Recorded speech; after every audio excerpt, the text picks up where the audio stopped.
Hi everyone. In this video, I'll show you how to edit boards on Pinterest. Let's get started.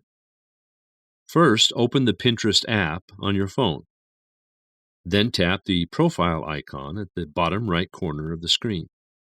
This will take you to your profile where you'll see all of your saved boards. Next, tap on the board you want to edit.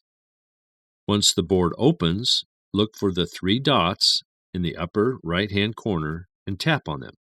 From the menu that appears, tap on Edit Board. Here you can change the board's name, description, category, or even set it to private. Once you've made your changes, just tap Done at the top to update your board.